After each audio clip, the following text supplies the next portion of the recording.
ఏ ఒక్క రోజైనా సరే ఢిల్లీలో ప్రెస్ మీట్ పెట్టారా? ఆంధ్ర రాష్ట్రం గురించి నేను పలానా దాని గురించి పలానా నిధుల కోసం పలానా అభివృద్ధి కోసం పలానా ఆంధ్ర రాష్ట్ర భవిష్యత్తు కోసం నేను ప్రెస్ మీట్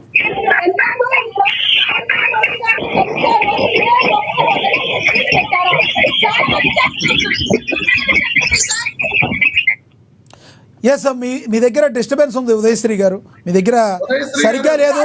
మీకు ఎన్నిసార్లు మీరు డిస్కనెక్ట్ చేయకుండా మీరు మాట్లాడుతున్నారు, మీరు డిస్కనెక్ట్ చేయట్లేదు ఉదయశ్రీ గారు. ఓన్లీ చెవులో నుంచి తీసేస్తే సరిపోదు, దాన్ని డిస్కనెక్ట్ చేయండి. మీకు ఇందాక నుంచి నేను అదే చెప్తున్నాను. డిస్కనెక్ట్ చేశారా మీరు? చేశాను సార్. ఇప్పుడు వినిపిస్తుందా? ఎస్, మాట్లాడండి. ఓకే, నేను అడిగిన దానికి బ్రదర్ ని ఒక సమాధానం చెప్పనండి సార్. గత 5 సంవత్సరాల్లో వైఎస్ఆర్ కాంగ్రెస్ పార్టీ జగన్మోహన్ రెడ్డి గారు ముఖ్యమంత్రిగా ఉన్నారు. కొన్ని వందల సార్లు ఢిల్లీ వెళ్ళారు, కేంద్ర నరేంద్ర మోడీ గారిని కలిశారు. ఒక్క రోజైనా ఢిల్లీలో వెంటనే నరేంద్ర మోడీ గారిని కలిసిన తర్వాత జగన్మోహన్ రెడ్డి గారు ప్రెస్ మీట్ పెట్టారా? మీరు ఇంకేదో మాట్లాడుతున్నారు. ఆయన ముఖ్యమంత్రిగా ఉన్నప్పుడు ఆంధ్ర రాష్ట్రంలోనే ప్రెస్ మీట్ పెట్టలేదు. ఆయన ఆంధ్ర రాష్ట్రం గురించి కాదండి, ఆంధ్రప్రదేశ్ లోనే ప్రెస్ మీట్ పెట్టలేదు, ఢిల్లీలో పెడతారు. ఆయన మీరు భలే ఉన్నారు. తెలియజేశారా? మరి మేమేమనుకోవాలి సార్? కేంద్రం ఢిల్లీ వెళ్తారు, నరేంద్ర మోడీ గారిని కలుస్తారు.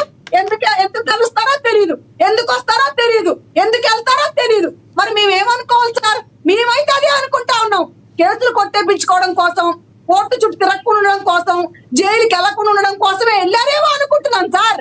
అదే వాళ్ళు ఆంధ్ర రాష్ట్రం కోసం వెళ్తే, ఒక ముఖ్యమంత్రి హోదాలో వెళ్తే ప్రెస్ మీట్ పెట్టాలి కదా సార్. ఈ రోజు నారా చంద్రబాబు నాయుడు గారు వెళ్తా ఉన్నారు, వెంటనే అక్కడికక్కడ ప్రెస్ మీట్ పెడతా ఉన్నారా లేదా? మరి లోకేష్ గారు వెళ్తా ఉన్నారు, వెంటనే ప్రెస్ మీట్ పెడతా ఉన్నారా లేదా? ఆంధ్ర రాష్ట్ర ప్రజలకు తెలియజేస్తా ఉన్నారా లేదా? అది కదా సార్ పరిపాలన అంటే, అది కదా సార్ ముఖ్యమంత్రి లక్షణం అంటే. మరి దీన్ని ఏమనాలి సార్? నేనంటే ఇంత బాగా దానికి సమాధానం చెప్పానండి సార్. నేను వింటా. ఓకే చెప్తున్నారు, చెప్పండి సార్. రమేష్ గారు చెప్పండి రమేష్ గారు. నేను చెప్తున్నా వినమ్మా. చంద్రబాబు నాయుడు గారు నారా లోకేష్ గారు లాగా డబ్బా కొట్టుకోవడం మాకు అలవాట్లేదు, అర్థమైందా? వాళ్ళలాగా టీఆర్పీలు పెట్టుకుని ప్రచారాలు చేసుకోవాల్సిన కర్మ మాకు లేదు. ఎంతసేపు కూడా ప్రచారార్పణంతో ఏది చేసినా చేయకపోయినా జరగకపోయినా, ఇదో మన బుల్లెట్ ట్రైన్ అన్నారు, సీప్ ట్రైన్ అన్నారు, 4218 ఎకరాల్లో విమానాశ్రయం అన్నారు, రేపు ప్రపంచంలోనే అత్యధిక పెద్ద రైల్వే స్టేషన్ అంటున్నారు, బస్ స్టాండ్ అంటున్నారు. ఇవేమి అమరావతిలో 2029 లోపు కట్టడం జరగదు. కానీ మీరు ఏది చేసినా చేయకపోయినా డబ్బా కొట్టుకుంటారు. మేము డబ్బా కొట్టుకోం, మేము జరిగింది మాత్రమే చెబుతాం. మీ నాయకుల్ని చూసుకొని, మీ నాయకులను చూసుకొని, మీ మినిస్టర్ని ఎమ్మెల్యే చూసుకొని మీరు మాట్లాడుతూ ఉన్నారండి సార్. రోజు తెలిసి అబద్ధాలు ఆడుతూ ఉన్నారు. మీరు కూడా కార్యకర్తలు నిబద్ధంగా నిజాయితీగా ఉండండి సార్. మీ నాయకుడు జగన్మోహన్ రెడ్డి ఎట్లాగా ఉండలేడు, మీ ఎమ్మెల్యేలు మినిస్టర్లు ఎట్లాగో ఉండలేరు. నీతి నిజాయితీ వాళ్ళ దగ్గర లేదు కదా సార్. మీరన్నా నీతి నిజాయితీగా మాట్లాడండి. మీరు కూడా నోరు తెరిచి అబద్ధాలు ఆడుతూ ఉన్నారు. నోరు తెరిచి అబద్ధాలు మాట్లాడుతూ ఉన్నారు. కేంద్ర నిధులు తక్కువ తెచ్చాడు. ఎందుకు తెచ్చాడు? కేంద్ర నిధులు తక్కువ తెచ్చాడు. ఎందుకు తెచ్చాడు? కనీసం కేంద్రం మీద మీ నాయకుడు ఉన్నాడు. అది మీ నాయకుడు, అది మీరు తెలుసుకోవాల్సింది. అది బాగుపడాల్సింది మీ నాయకుడు. మీ నాయకులు, మీ బినామీలు వాళ్ళు బాగుపడుతున్నారు తప్ప ఆంధ్రప్రదేశ్ రాష్ట్ర ప్రజలు ఎవరు బాగుపడతలేదు.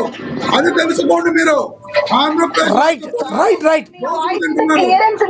మీ అభిప్రాయం అర్థమైంది, రమేష్ గారు. మీ అభిప్రాయం అర్థమైంది. ఉదయశ్రీ గారు కంక్లూడ్ చేయండి. యశ్వంత్ గారు కంక్లూడ్ చేయండి. కంక్లూడ్ చేస్తాను. ఒకటి, పొద్దు గురించి మాట్లాడే లెక్కలో పొత్తులు పెట్టుకున్న వాళ్ళు అసమర్థులే కాదు, పెట్టుకున్న వాళ్ళు సమర్థులే కాదు. ఒకవేళ అదే లెక్కలో తీసుకుంటే పొత్తులు పెట్టుకుంటే అసమర్థులు, పెట్టుకోకపోతే సమర్థులు అనుకునే లెక్కలో వాళ్ళు మాట్లాడితే 2004 నుంచి 2009 వరకు వైఎస్ రాజశేఖర రెడ్డి గారు పెట్టుకున్న పొత్తులకి ఆయన అసమర్థులై పొత్తులు పెట్టుకున్నాడా లేదా అనేది మీరు సమాధానం చెప్పాలి. ఇది ఒక పాయింట్. రెండోది వచ్చేసి ఇక్కడ నుంచి వైసీపీ నాయకులు కానీ వైసీపీ కానీ ఎవరైనా ప్రతినిధి చేసినప్పుడు ప్రజలకు ఉపయోగపడే ప్రతినిధి చేస్తే అందరికీ సంతోషంగా ఉంటుంది. రాజకీయ వ్యక్తిగత విషయం గురించి కూడా ప్రతినిధులు పెట్టాల్సిన అవసరం లేదు.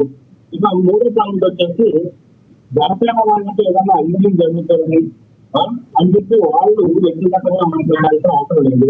ఒకవేళ జనసేన పార్టీ నాయకులతో జరుగుతుందని మీరు బాగా కలిగితే కనుక మీరు వైసీపీ కండుగా తీసేసి మా దగ్గరకు వచ్చి మాతో మంచుని మన రూపాయల సపోర్ట్ జనసేన కండుగా పెట్టుకుని మీరు కూడా మాట్లాడితే మేము అప్రిషియేట్ చేస్తాం. రైట్ ఈ మూడు నేను కంప్లీట్ చేయాలనుకుంటున్నాను. రైట్ రైట్ ఒకటి యశ్వంత్ గారు, డిబేట్ దగ్గర మీ దగ్గర సిగ్నల్ ఏదో తక్కువ ఉన్నట్టుంది. రెగ్యులర్గా మీరు వచ్చేటప్పుడు ఆ ఇయర్ పాడ్స్ వినకుండా లేకుండా డైరెక్ట్గా మీరు కనెక్ట్ అయితే మీ మాట వినపడుతుంది.